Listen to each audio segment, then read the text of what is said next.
The real success of federalism in India can be attributed to the nature of democratic politics in our country, that is, spirit of freedom, secular outlook, respect for diversity, and the urge to live together.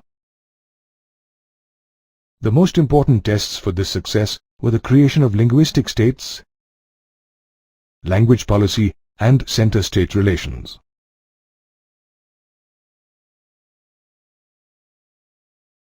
At the time of independence in 1947, there were many states that had more than one local language.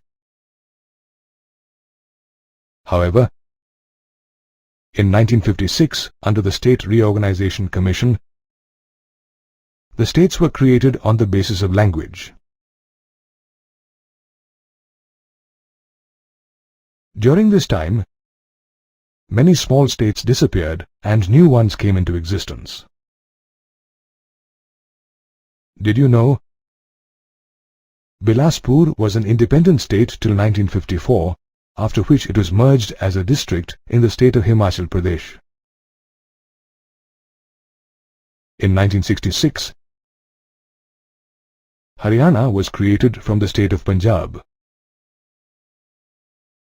Similarly, the 16 northern Telugu-speaking districts of Madras state became the new state of Andhra. Some states like Nagaland, Uttarakhand, and Jharkhand were created to recognize their cultural and ethnic differences. The formation of linguistic states has made the country more united and easier to administer. Another test for the success of the Indian Federation was the framing of the language policy in a multilinguistic country. The Census of India held in 1991 identified 1,500 distinct languages and grouped them under 114 major languages.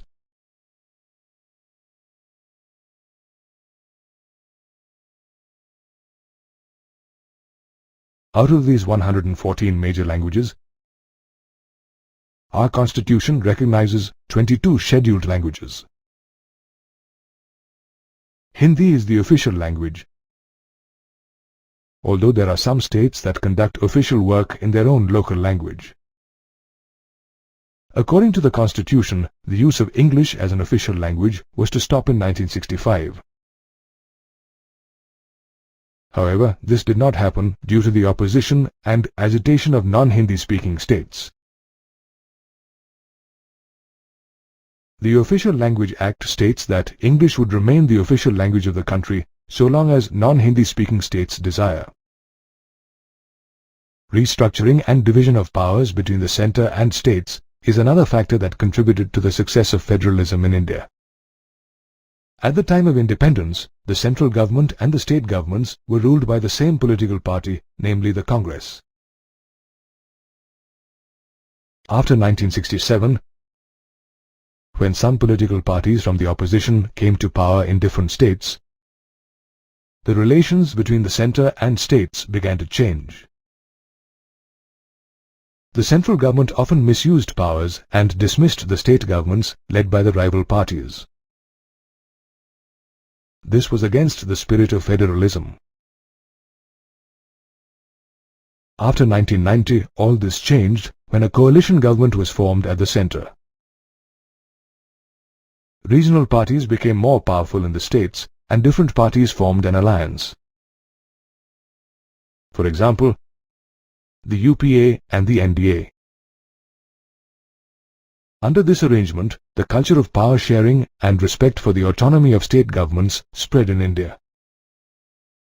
The Supreme Court also made it difficult for the central government to dismiss the state governments in an arbitrary manner. As a result, with the era of the coalition government, the federal structure is more effective today than it was when the Constitution came into force.